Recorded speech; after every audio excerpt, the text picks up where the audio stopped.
Well, I have a question. It's primarily with respect to. Am I audible? Yes, please.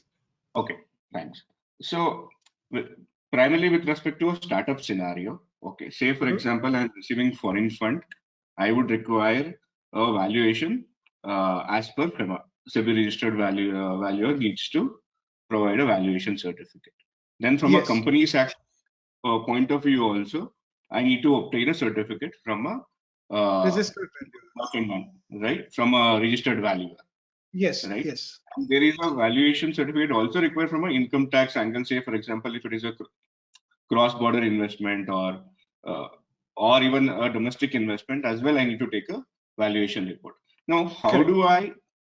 So, in all these three valuation, how practical it is to arrive at the same valuation number, and in a startup ecosystem, it is people define the number and then start the valuation report, right? So many of the times it may not be a fair value valuation. No, you're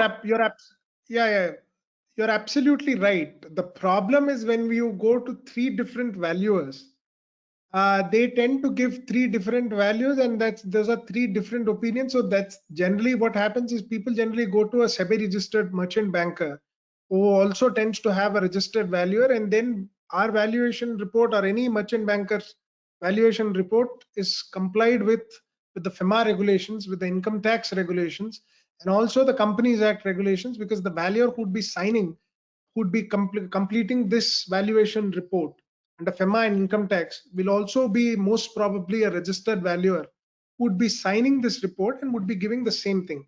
And the second most important aspect in your question is people tend to arrive at the value and then they try to proceed to the valuation report. That should generally be avoided. When you start with the value and go back to the valuation, it's a reverse engineering, and generally regulator tends to find out this within no time. And it's generally advisable that the valuation will stand the test of regulator, because generally each line of the valuation has to be well substantiated. If you don't well substantiate each and every line in a valuation report, that does not stand the test of scrutiny from the regulator. So generally that's not advisable, though that might be the price that you both are trying to enter into, and the pricing need not always be equal to the fair value of the company, because pricing might be something different, because fair value plus premium is what the company might be seeking for this particular thing. So hope that answered your question, sir. Sorry it was cut in between. We need clarification. Thank you, that helps. But yeah, again, I have a follow-on question. And many times it may so happen that from a regulatory point of view, or from, again, so startups raises funds very frequently. Say in a span of 3 months, there can be 2 fundraisers, right? Yes. Again, correct. Arriving at a separate valuation in this short time will as well, I mean, how the companies would generally justify, I mean, evidencing all of those aspects would be challenging. Yes, that would be challenging, and that would be challenging because the valuation report is given as on that particular date, and that reference date has to be chosen very carefully. And second aspect is when something material has not happened between these 3 months of time, or between these two valuation reports, the valuation generally tends to be similar. But one important point that has to be noted is with the injecting the funds from the previous fundraise, what are all the aspects that the business has achieved. So definitely from the second valuation report, the projections will change. So one big substantiation and defense for a startup company would be that the injected funds which are coming from the first funder before 3 months, and what were our plans then, and now our plans will be fructified because actual money flowing into the company, and these 3 months, a quarter, can always be used as a potential historical evidence of what can be done with those amounts of cash.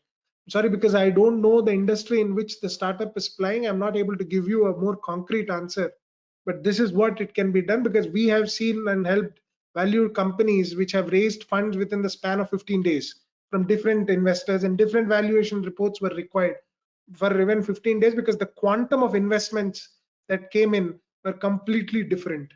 So that's the reason I understand your point, I hear you, and this is one possible way it can be explained, and going with the same valuer will also help you increase the persuasiveness of the valuation report, because it is the same person who has signed the previous valuation report, and it need not be diverted to another person, because that results in two different valuation reports.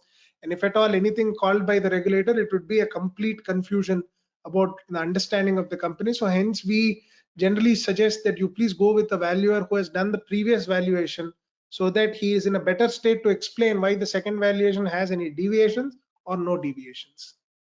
Got it. Got it. Thank you. Achromic point.